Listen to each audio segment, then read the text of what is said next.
Hello folks and friends. So today I am going to finally be creating a clay sculpture for this year. Yes, I know it's been a while, but I'm getting back to it. So today what I'm going to be creating is something very simple, but probably one of the most flawless that I've actually made, just because there aren't that many ridges and textures to it. So with that information, let's just get right to the video. Okay, so first thing we need to do is get all our resources or supplies, which is going to be clay, foil, and wire. Once we do that, we're just going to put it all together.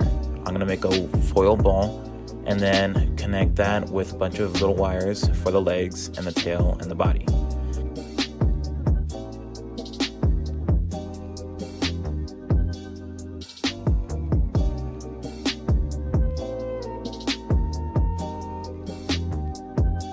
Once I have that done, I can start working on overlaying everything with clay, just so I could give it a basic shape, so later on I can actually start adding detail.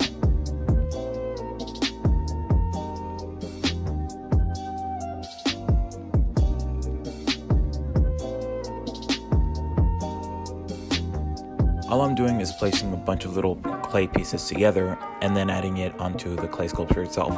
This helps with smoothing out several pieces once at a time rather than doing it all at the same time, which can just leave air spaces in between the foil.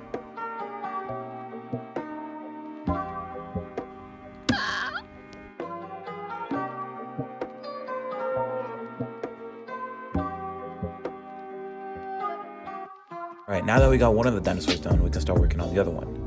And I didn't really show much of a process to this one, but it was basically the same process.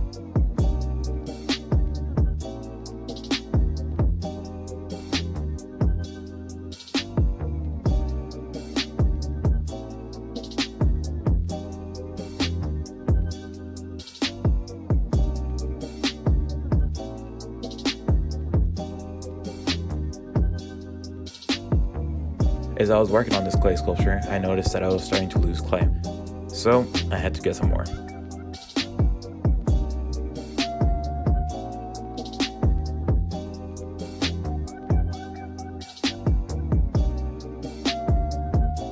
Now that we have some extra clay, we can start working on the rest of the clay sculpture, which is basically the same process as the last dinosaur.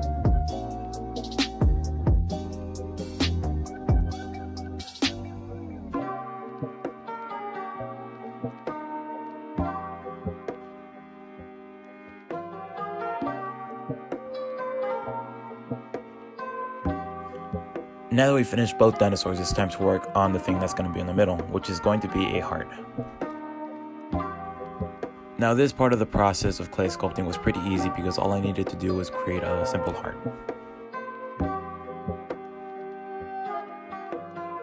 After completing the heart off camera, I decided to bake all of it together and connect it once it was done baking. And now all I needed to do was find a base for the clay sculpture. It didn't take that long to find the perfect one, but once I did, I needed to cut it short a little bit. So that's exactly what I did. Once I found the perfect one, I needed to get it cut by somebody who actually knew how to use a saw. And once we're back with the clay sculpture and the base, we can start working on the painting process. I started off with one green coat for now, and then I eventually started adding about 2 or 3 more after that for each dinosaur.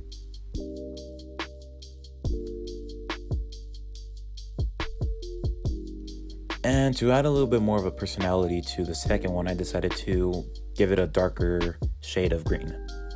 After finishing off the highlights and the shading parts of both dinosaurs, it's time to work on the eyes.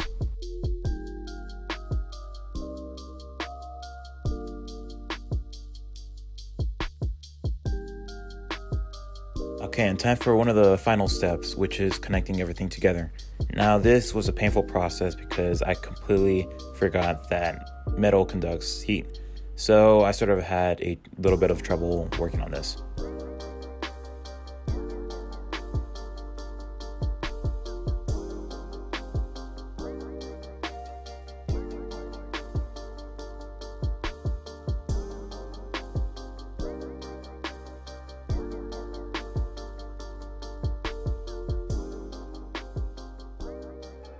After a few long minutes of terrible torture to my fingers, I'm finished.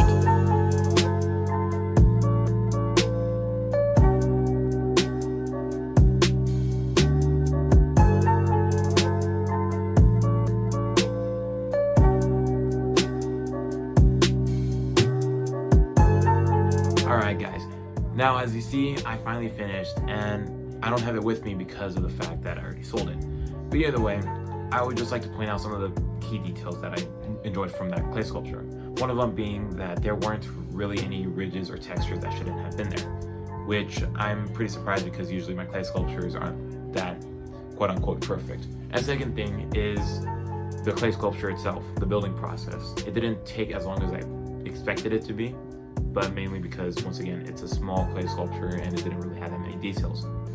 But either way, overall I just enjoyed this video, and I hope you guys did too. And I'll see you in the next one. Bye.